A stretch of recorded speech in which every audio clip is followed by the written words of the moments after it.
بسم اللہ الرحمن الرحیم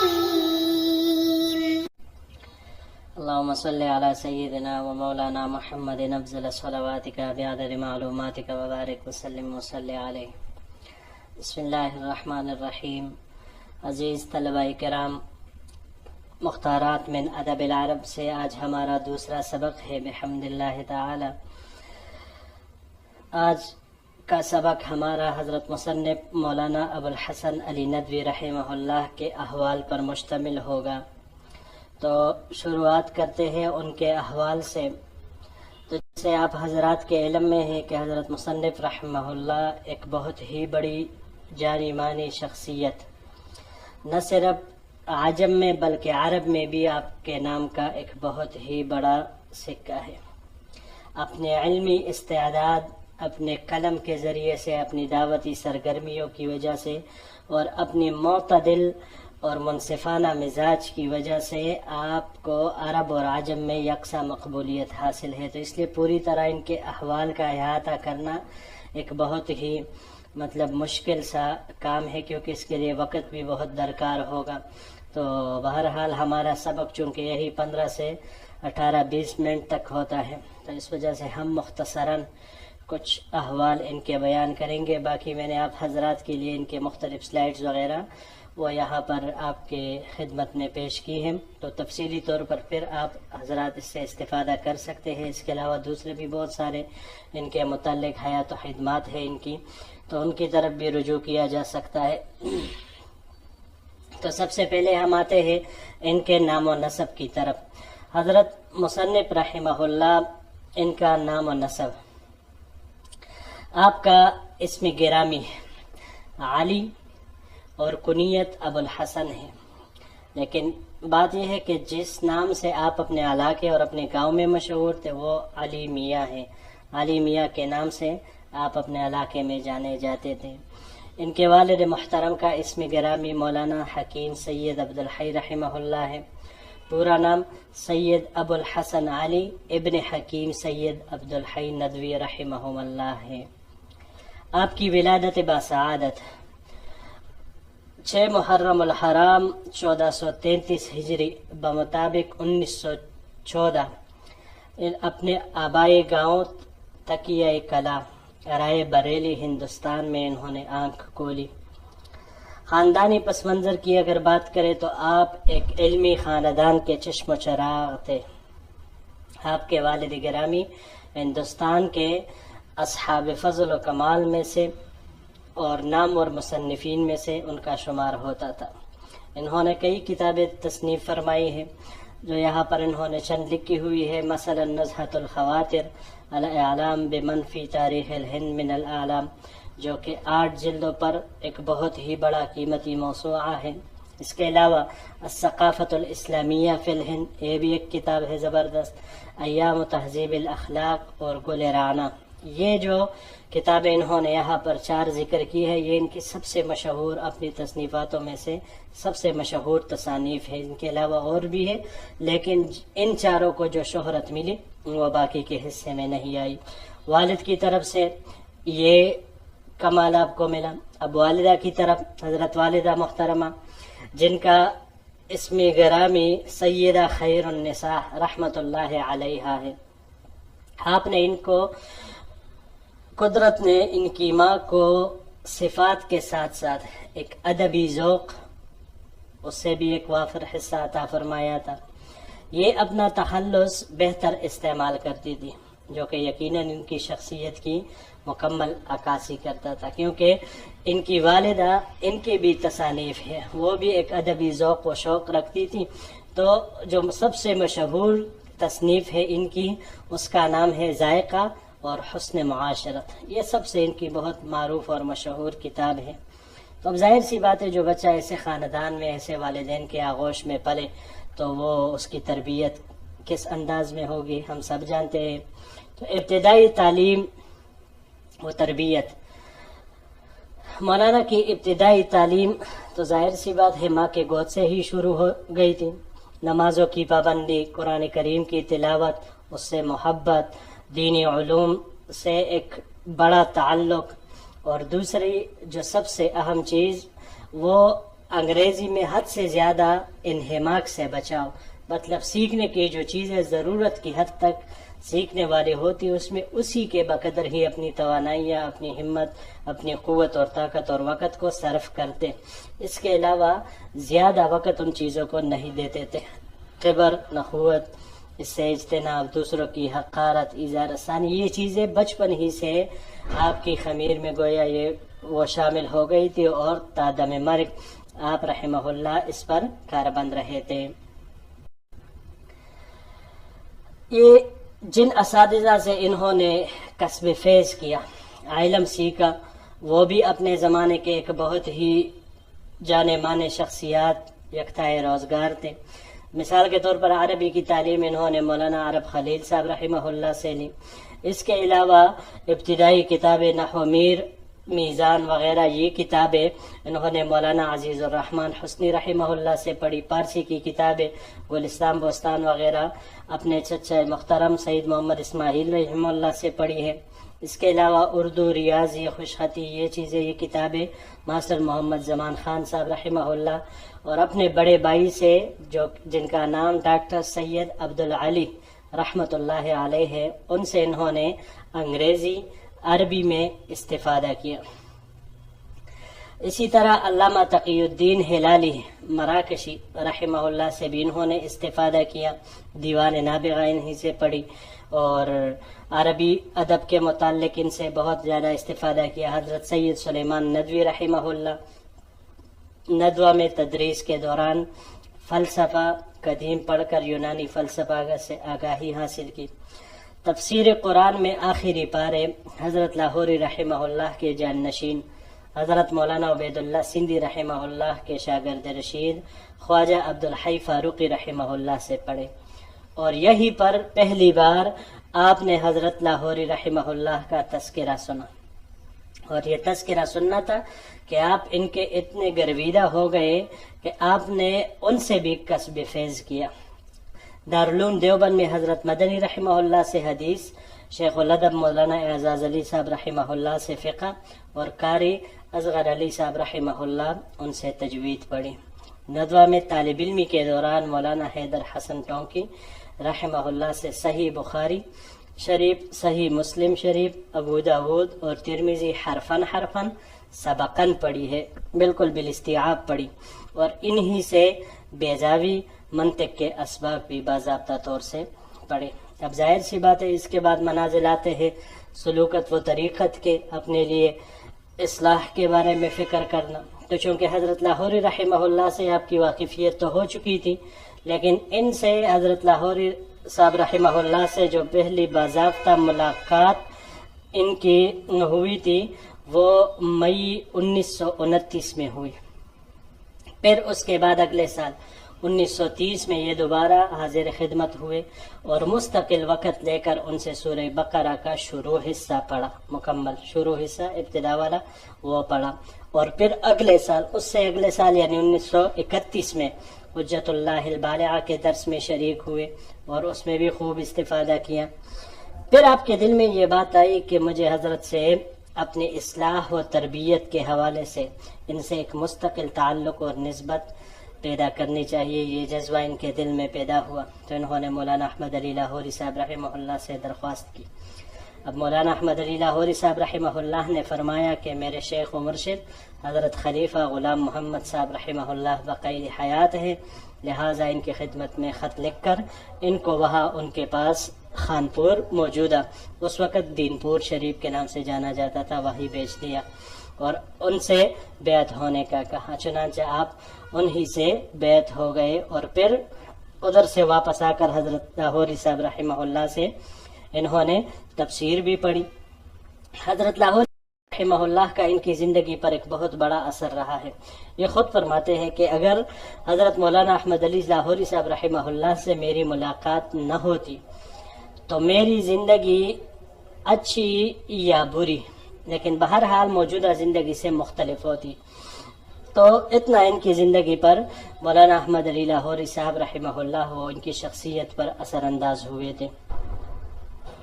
پھر آتی ہے اس ان کے مسلک و مشرب کہ ان کا مسلک کیا تھا، تو ظاہر سی بات ہے جن اساتذہ سے انہوں نے استفادہ کیا وہ سارے حضرات حنفی تھے۔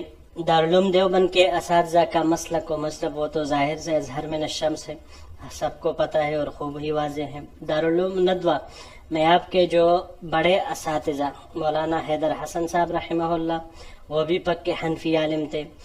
امام ابو حنیفہ صاحب رحمہ اللہ سے ان کی محبت اور عقیدت وہ ایک اعلیٰ حد پر تھی۔ اس کے علاوہ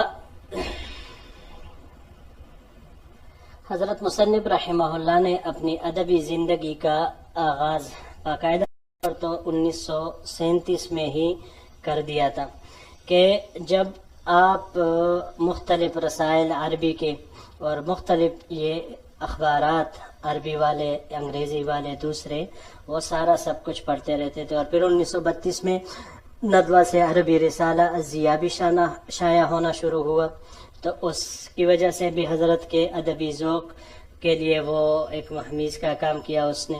تو اب ظاہر سی بات ہے جب انسان اپنے میدان میں ترقی پاتا ہے تو اس کی خواہش اور کوشش یہی ہوتی ہے کہ اس کو قلم کے ذریعے سے محفوظ کر کے زیب کرتاس کر کے سامنے لے آئے۔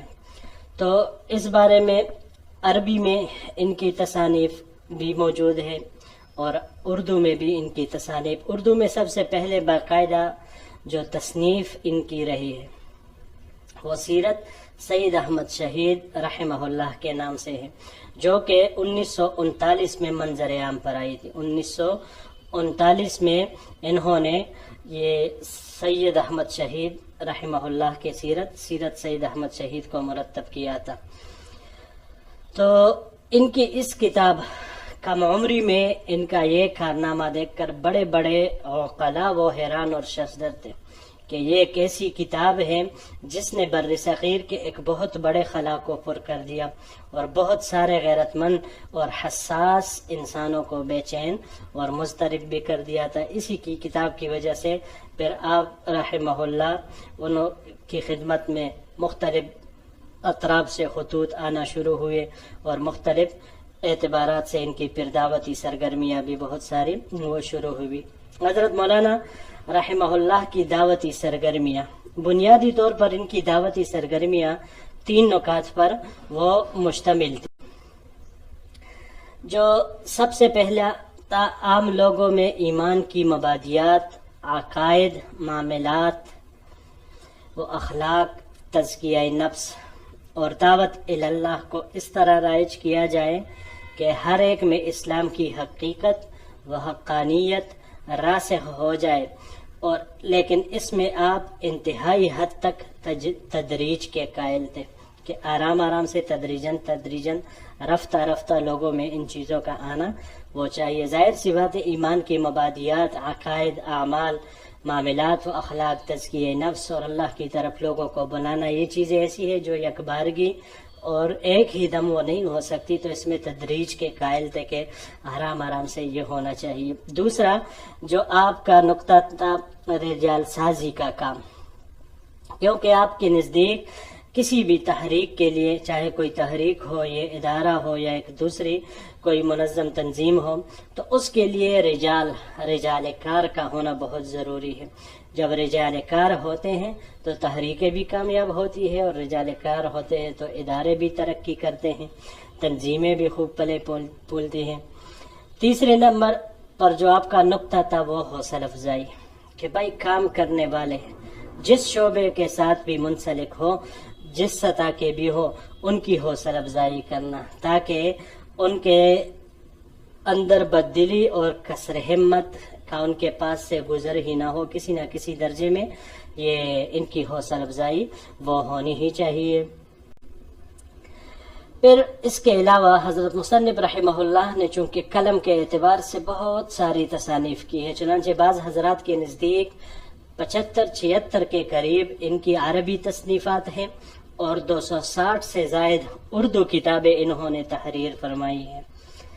لیکن ظاہر سی بات ہے 300-350 سے زیادہ کتابیں تو اس میں سے کچھ کی تصانیف ایسی ہوتی ہے جس کو بہت زیادہ شہرت مل جاتی ہے، کچھ ہے جو اس درجے کے مطلب قبولیت حاصل نہیں کر پاتی. تو عربی میں جو سب سے پہلی باقاعدہ و باضابطہ تصنیف ان کی ہے وہ ماذا حسر العالم، کہ اس عالم نے مسلمانوں کے عروج اور زوال کی وجہ سے کیا کچھ پایا، کیا کچھ کھویا. عالم پر مسلمانوں کے عروج اور زوال کا اثر، یہ پھر بعد میں مترجم ہو کر سامنے آئی ہے. ماذا خسر العالم بانحطاط المسلمین، پورے کتاب کا نام یہی ہے. آپ فرماتے تھے کہ میری کتابوں میں ظاہر سی بات ہے سب سے بڑی اور فضیلت والی کتاب السیرۃ النبویہ ہے، اور یہ فرماتے کہ میں اسے اپنی شفاعت کے لیے ایک ذریعہ سمجھتا ہوں. اس کے علاوہ یہی جو اردو والی تصنیف پہلی سیرت سید احمد شہید رحمہ اللہ، اس کے حوالے سے بھی آپ رحمہ اللہ یہ ایک بہت آپ کی ممتاز تصنیف رہی ہے. شیخ الاسلام حضرت مولانا مفتی محمد تقی عثمانی صاحب مد ظلہ اپنی مضمون میں وہ فرماتے ہیں کہ حضرت کی کتابوں کے بارے میں ہم کیا مطلب اس کی توصیف کریں، کیا تعریف کریں. کہنے کہ تمام کتابوں سے ہمارے لیے ادب کا ان میں بہترین سرمایہ ہے، لیکن تاریخ دعوت و عظیمت، انسانی دنیا پر مسلمانوں کے عروج و زوال کا اثر، اور مسلم ممالک میں اسلامیت و مغربیت کی کشمکش. حضرت مفتی تقی عثمانی صاحب فرماتے ہیں کہ یہ 3 کتابیں ایسی ہیں کہ راقم الحروف نے ان سے خاص طور پر استفادہ کیا اور ان کے ذریعے بہت سی زندگیوں میں فکری اور علمی انقلاب وہ لایا. تو یہ 3 کتابیں حضرت مفتی تقی عثمانی صاحب جیسے عظیم شخصیوں کے شیخ الاسلام ہیں، ان کا اس بارے میں یہ فرمانا اب ظاہر سی بات ہے، ان سے بھی پتہ چلتا ہے کہ آپ رحمہ اللہ کتنے بلند پایا مصنف و محقق عالم تھے. اس کے علاوہ ان کی جو کتابیں ہیں اس میں جو سب سے زیادہ مشہور ہوئی، جو چند مشہور کتابیں ہیں یہ آپ کے سامنے ہے نام ان کے. پہلا اس میں انسانی دنیا پر مسلمانوں کے عروج و زوال کا اثر، دوسرا سیرت سید احمد شہید، تیسرا کاروان زندگی، مذہب و تمدن، پرانے چراغ، مسلم ممالک میں اسلامیت اور مغربیت کی کشمکش، السیرۃ النبویہ الی آخرہ، یہ 25 تک، جس میں یہ مختارات من ادب العربی یہاں پر شامل کیا گیا ہے. تو یہ کتاب یہ 25 یہاں پر انہوں نے لکھا ہے، لیکن اس کے علاوہ جو میں نے آپ کو فرمایا کہ بھائی 260 سے زیادہ ان کی اردو کی تصنیفات اور 75-76 کے قریب ان کی عربی تصنیفات ہیں. تو اب ظاہر سی بات ہے تمام کا احاطہ کرنا مشکل ہے، تو اسی لیے جو چند ایک مشہور تھی وہ یہاں آپ کی خدمت میں پیش کر دی ہے. علم و عمل کا یہ آفتاب 1333 ہجری بمطابق 1914 اس دنیا میں تشریف لائے تھے. پھر دنیا سے علم و عمل کا یہ آفتاب 22 رمضان المبارک 1420 ہجری یعنی 31 دسمبر 1999 کو 85 سال کی عمر میں انہوں نے داعی اجل کو لبیک کہہ دیا. انا للہ و انا الیہ راجعون. حقیقت میں آپ کی وفات حسرت آیات پورے عالم اسلام کے لیے ایک بہت بڑا دھچکا تھا، اور اس دن موت العالمی موت العالم کا منظر بہت خوب محسوس کیا جا سکتا تھا، کیونکہ اللہ نے آپ کو ایسے عظیم الشان صفات سے نوازا تھا کہ علمی عملی میدان میں امت کے لیے ایک فکر مند پیشوا، میر کاروا بھی تھے، دنیائے ادب کے بے تاج بادشاہ تھے، ہزاروں لاکھوں انسانوں سے خراج عقیدت و تمغہائے حسن کارکردگی بھی پانے والے. تو اتنی بڑی شخصیت کا دنیا سے چلے جانا تو ظاہر سی بات ہے اپنے پیچھے وہ ایک نہ ختم ہونے والا، ایک نہ مٹنے والا خلا وہ پیچھے چھوڑ کے گئے. تو اللہ تعالی ہمیں ان کے کتابوں سے صحیح معنی میں استفادہ کرنے کی توفیق عطا فرمائے. اور یہ جو کتاب ہم پڑھ رہے ہیں حضرت مصنف رحمہ اللہ کے طرز و انداز پر، تو اللہ جل شانہ ہمیں اس کے ہر مضمون سے کما حق ہو سبق اور عبرت لینے والا بنائے. تو آج کے ساتھ ہی ہمارا یہ دوسرا درس بحمداللہ اختتام پذیر ہوتا ہے. انشاءاللہ العزیز زندگی رہی تو اگلے درس میں پھر آپ کے ساتھ ملاقات ہوگی. السلام علیکم ورحمۃ اللہ وبرکاتہ.